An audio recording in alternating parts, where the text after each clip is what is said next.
할렐루야. 아멘. 우리 옆에 있는 분들과 이렇게 인사하시죠. 사랑하고 축복합니다. 마음을 담아 고백하실까요? 사랑하고 축복합니다. 여러분 진짜 정말로 사랑하고 축복할 수 있으신가요? 옆에 있는 지체를, 우리 공동체에 있는 지체들을 정말 조건 없이 사랑하고 축복할 수 있을까요?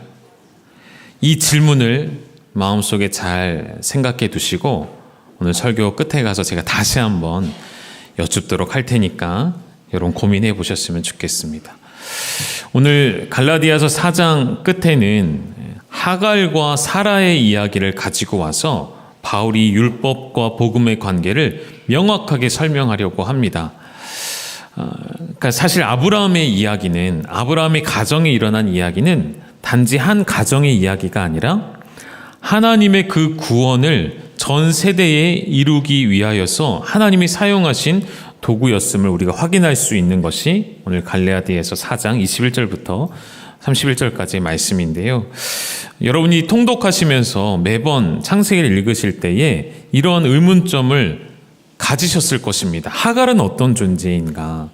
하갈은 무슨 잘못을 했길래 주인에게 이러한 대우를 받아야 하고 왜 이러한 사람이 되었고 왜 영원토록 그의 자손이, 이스마엘의 자손이 이삭과 대립하는 관계로 살아가야만 했는가? 마치 하갈이 저주를 받은 것과 같은 그러한 느낌을 우리가 지울 수가 없죠. 우리 한번 창세기 말씀을 먼저 좀 가볼까요? 창세기 16장 9절에 가보시죠. 같이 읽습니다. 시작. 여호와의 사자가 그에게 이르되 내 여주인에게로 돌아가서 그 수하에 복종하라. 여호와의 사자가 하갈에게 찾아와서 집을 나온 주인에게 학대를 받아 나온 하갈에게 주시는 말씀이었어요. 내 여주인에게로 돌아가서 뭐 하라고요? 복종해라. 명령이 떨어졌습니다. 그런 시간이 지나고 이삭이 태어나죠. 창세기 21장 10절로 가볼까요? 자, 같이 읽어보겠습니다. 시작. 그가 아브라함에게 이르되 이 여종과 그 아들을 내쫓으라. 이 종의 아들은 내 아들 이삭과 함께 기업을 얻지 못하리라 하므로. 여호와의 사자가 아브라함에게 찾아와서 명령합니다. 뭐라고요? 이 여종과 그 아들 이스마엘을 어떻게 하라고 되어 있죠? 내쫓으라 라고 되어 있습니다. 이 여종과 그 아들을 내쫓으라. 여러분 이 두 가지의 명령 16장 9절에 내 여주인에게로 돌아가서 그 수하에게 복종하라. 21장 10절에서는 뭐였죠? 이 여종과 그 아들을 내쫓으라 하는 이 두 가지 명령이 사실은 모순되잖아요. 맞지가 않죠. 이 모순되는 명령이 어떻게 해석되어져야 하는가? 우리 하나님을 어떻게 이해해야 하는가? 하나님 상황마다 바꾸시는가? 하나님 상황마다 변덕을 부리시는 건가? 하나님의 뜻은 무엇인가? 하갈과 이스마엘이 아브라함의 가정 아래 있기를 원하셨는가? 떠나기를 원하셨는가? 왜 돌아가서 복종하라고 하셨다가 왜 다시 내쫓으라고 하나님은 명령하셨을까? 여러분 사실은 이 모순처럼 보이는 두 가지 명령 사이에 하나님이 우리를 구원하시고자 하는 놀라운 계획 그리고 진리가 담겨져 있다는 것입니다. 오늘 그 부분을 우리가 확실히 짚고 넘어갔으면 좋겠어요. 다시 정리해 말씀드리면 창세기 16장부터 일어나는 하나님의 약속을 기다리는 과정 속에 일어난 아브라함의 가정사죠. 이 가정사가 단순히 한 가정에 일어난 사건이 아니라 성경 전체, 더 나아가서는 인류 역사 전체를 관통하는 하나님의 구원의 진리가 담겨져 있는 중요한 사건임을 보셔야 한다는 것이죠. 하갈과 사라라는 두 여인을 통해 하나님이 보여주시려 합니다. 무엇을요? 인간의 수고와 노력과 계획으로 대표되어지는 옛 언약 율법의 한계와 그리고 그 반대에 서 있는 전적인 하나님의 은혜로 말미암는 새 언약, 그 믿음 사이의 대립을 보여주고자 하시는 것인데요. 화면에 이런 문구를 띄워드릴게요. 인간의 계획과 하나님의 약속, 공존할 수 있을까요? 잘 고민해 보십시오, 여러분. 우리의 인생 가운데 때때로 가장 큰 어려움은, 가장 큰 갈등은 여기서부터 시작됩니다. 하나님의 약속은 주어졌는데 그 약속이 더디 오는 것 같을 때, 그 약속이 이루어지지 않는 것처럼 느껴질 때 우리는 무엇을 세우죠? 나의 계획을 세우게 되어지죠. 아브라함과 사라 그리고 하갈까지 이어지는 이 이야기가 인간의 계획과 하나님의 약속이 어떠한 관계 속에 있는가를 보여준다는 것이죠. 여러분, 모든 갈등의 시작은 사실은 하나님의 약속을 기다리지 못하는 것으로부터 시작이 되곤 했습니다. 성경의 수많은 사건들이 그러하죠. 때로는 우리의 인생도 그러한 때가 있습니다. 대표적인 성경의 사건을 꼽는다면 기다리지 못해 하나님으로부터 불신을 얻게 되어지는 이스라엘의 첫 번째 왕 사울 왕을 기억하실 것입니다. 사무엘이 오는 것을 기다리지 못했던 그의 조급함. 하나님께서 아브라함에게 하늘의 별과 같이 바다의 모래와 같이 너의 자손을 주시겠다 약속하셨는데 가나안 땅에 와 정착하고 세월이 흘러가지만 하나님의 약속은 점점 희미해져 가는 것 같을 때에 아브라함과 사라는 계획을 세우죠. 자신의 여종 애굽 사람 하갈을 남편에게 주어서 그 하나님의 계획을 이루고자 했다는 것입니다. 아브라함과 사라의 입장에서는 당연히 해야 할 일이었던 것. 하나님의 약속이 주어졌는데 우리가 무엇을 해야 그 약속을 이룰 수 있을까 고민하지 않았을까요? 그 인간의 계획이 무엇이었다고요? 하갈을 통하여 하나님의 약속을 이루겠다라는 기다림의 실패였다는 것입니다. 사라의 그 계획은 겉으로 볼 때에는 성공한 것처럼 보였습니다. 하갈이 아브라함의 아이를 임신했기 때문에. 그런데 그 임신이 참 복되고 축복되어야 할 임신이었지만 그것은 이 가정의 불씨를, 커다란 갈등의 불씨를 가져오는 시점이 되었던 것이죠. 그 관계를 자세히 설명하지 않아도 여러분 기억하고 계시잖아요. 임신한 하갈이 사라를 업신 여기죠. 사라는 그 모욕감을 남편에게 풀고 그 아브라함은 그 문제를 해결하기보다는 다시금 하갈을 사라의 손에 넘겨서 당신 마음대로 하도록 허락합니다. 결국 사라는 자신이 받은 멸시 그 괄시를 다시 되돌려주며 임신한 하갈을 학대합니다. 그 학대 가운데 하갈이 도망쳐 나오죠. 모든 것을 잃고 절망에 빠져 있는 그 하갈에게 광야의 샘물 곁에 여호와의 사자가 찾아와서 명령하신 거예요. 뭐라고요? 돌아가라. 가서 복종하라. 이런 명령을 주셨어요. 그런데 거기서 그치는 것이 아니라 뒤에 또 하나의 축복을 약속하셨어요. 뭐죠? 네가 낳은 그 자손이 큰 민족을 이룰 것이다 라는 약속까지 하나님 주십니다. 거기서 하나님의 위로를 경험한 하갈이 그곳을 나를 살피시는 하나님, 그래서 부엘라 헤로이라고 외치며 돌아오게 되어집니다. 여러분, 여기까지는 괜찮아요. 여기까지는 괜찮습니다. 그런데 아까 보셨죠? 창세기 21장에 갔더니 하나님께서 다시 그 여종과 그 아들 이스마엘을 내쫓으라라는 명령까지 가게 되어지죠. 이것을 우리가 어떻게 이해해야 하는가? 이해하기 위해서는 창세기에는 그 답이 다 나와 있지 않아요. 그것을 우리는 신약으로 넘어와서 볼 수 있는데요. 바울이 갈라디아 교회 성도들을 향해 이 하갈과 사라 이야기를 가져와서 이야기하는데요. 즉 초대교회 성도들은 이 하갈과 사라 이야기를 통하여서 하나님의 구원의 계획, 하갈과 사라, 그의 아들 이스마엘과 이삭 두 언약이 어떠한 관계 가운데 있는지, 율법과 은혜의 관계, 인간의 노력과 하나님의 주권이라는 함께 갈 수 없는, 그러나 꼭 필요했던 그 율법, 그리고 새로운 언약을 보여줍니다. 우리 갈라디아서로 다시 돌아가서 갈라디아서 4장 23절 말씀 같이 읽을까요? 시작. 여종에게서는 육체를 따라 낳고 자유 있는 여자에게서는 약속으로 말미암았느니라. 여종에게서는 무엇을 따라 낳았다고요? 육체를 따라 낳았다고 합니다.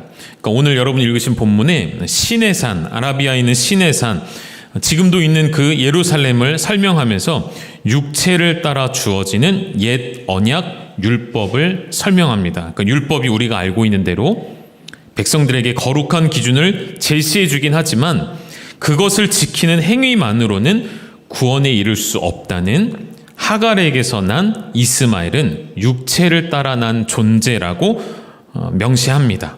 그렇죠? 그리고 인간의 힘과 노력을 의지하는 신앙은 결국에는 한계가 있다는 것이죠. 종의 신분에서 벗어날 수가 없음을 보여주는 대목입니다. 그럼 뒤에 그 다음 줄은 뭐라고 되어 있습니까? 자유 있는 여자 누구죠? 사라이죠. 사라에게서는 약속으로 말미암았습니다. 약속으로 이삭을 낳게 되어지는데 여기 잘 보십시오. 여러분, 약속이라는 표현입니다. 인간의 힘으로는 결코 불가능한 상황 속에서 오직 무엇으로 되었다고요? 누구의 약속입니까? 우리가 하는 약속이 아니에요. 하나님, 내가 이것을 지키겠습니다. 서원이 아니에요. 우리의 약속이 아니라 하나님이 행하여 주신 약속으로 말미암아 낳게 되는 아들 이삭. 이것이 바로 전적인 하나님의 은혜를 말씀하고 있는 것이죠. 하나님의 전적인 주권과 은혜를 믿는 믿음으로만 얻게 되는 새 언약을 상징하는 것입니다.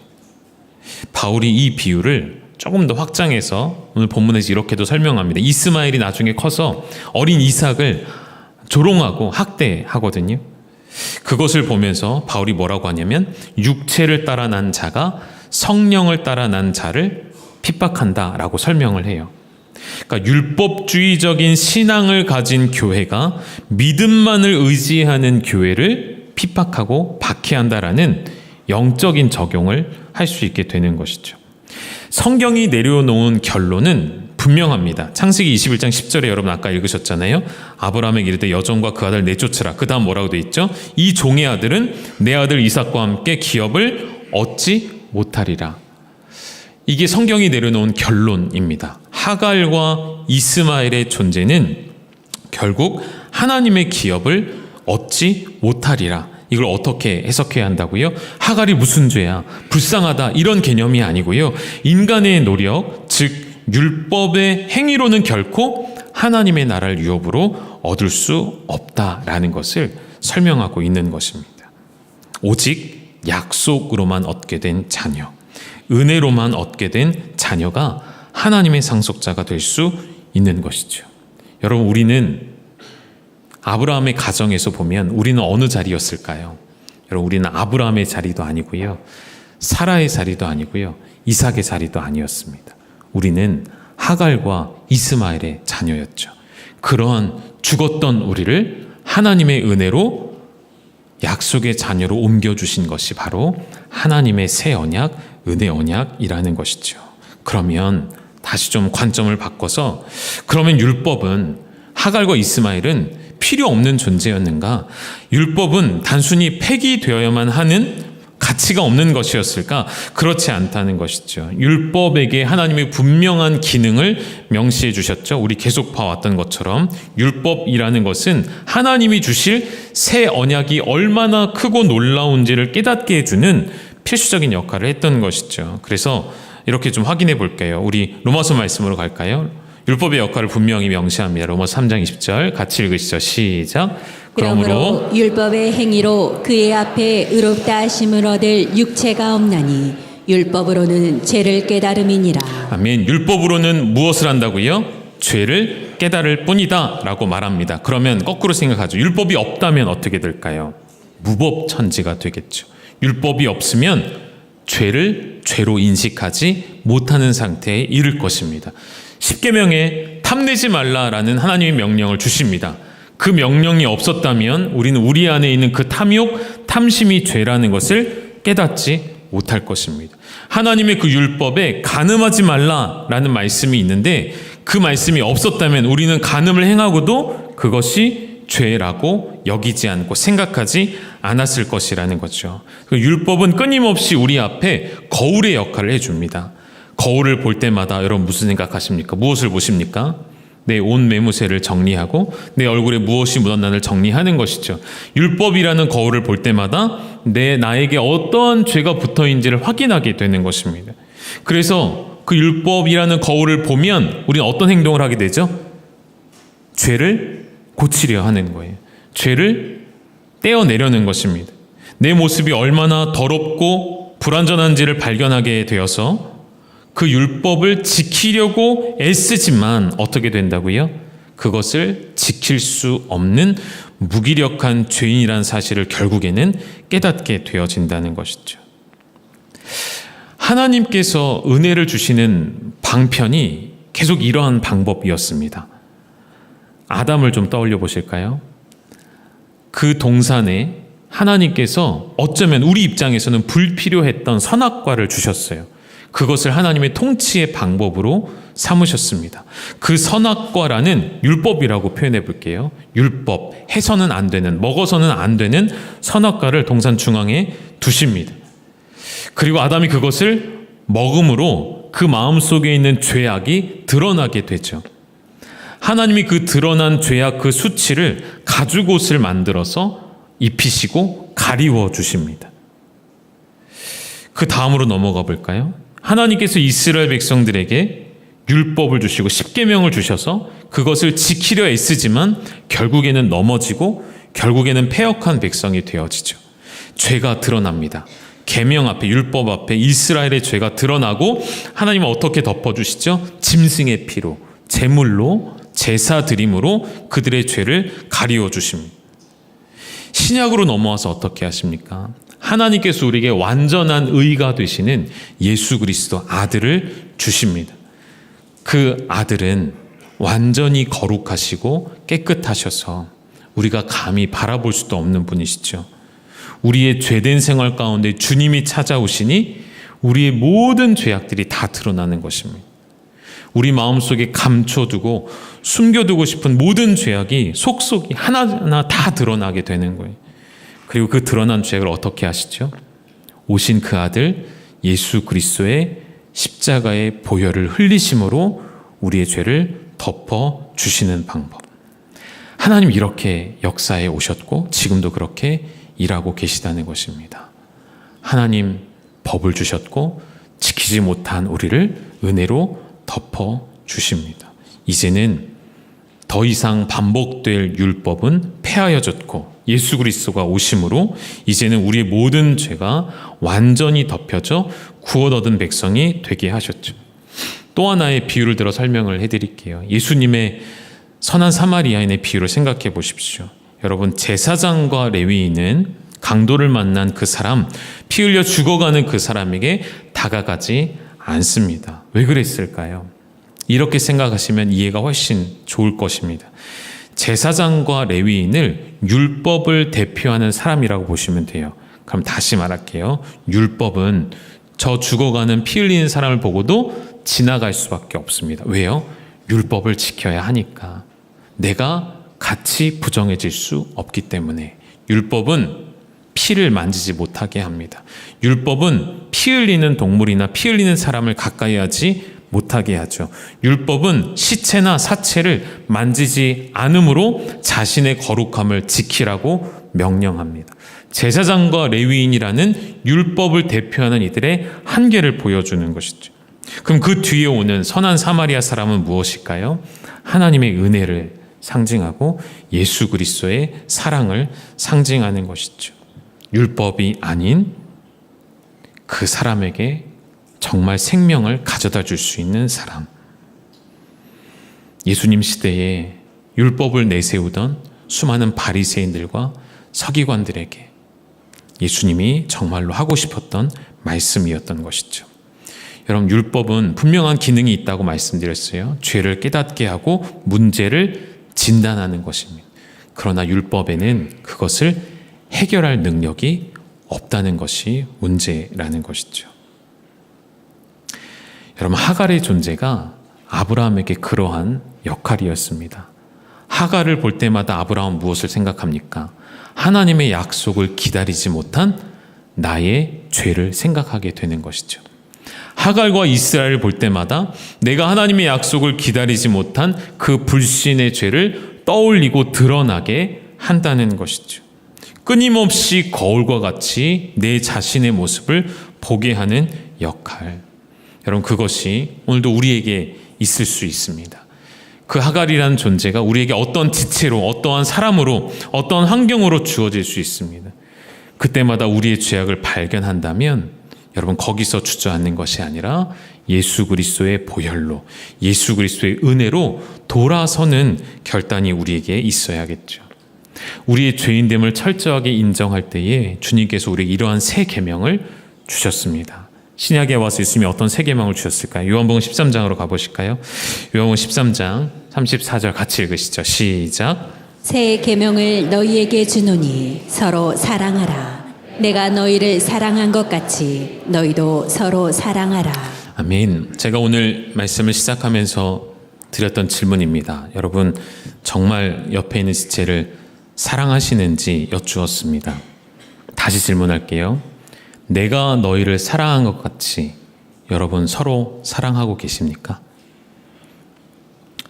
예수님께서 나를 사랑하신 것 같이 옆에 있는 지체를 사랑하고 계신가요? 이것이 가능하다면 더 이상 신앙생활은 하지 않으셔도 됩니다. 이미 성화를 이루었기 때문에, 이미 영화되었기 때문에, 이미 거룩을 완성하셨기 때문에 이 말씀을 지킬 수 있다면 여기 앉아 계실 필요가 없어요. 하나님 나라로 가셔야 될걸요.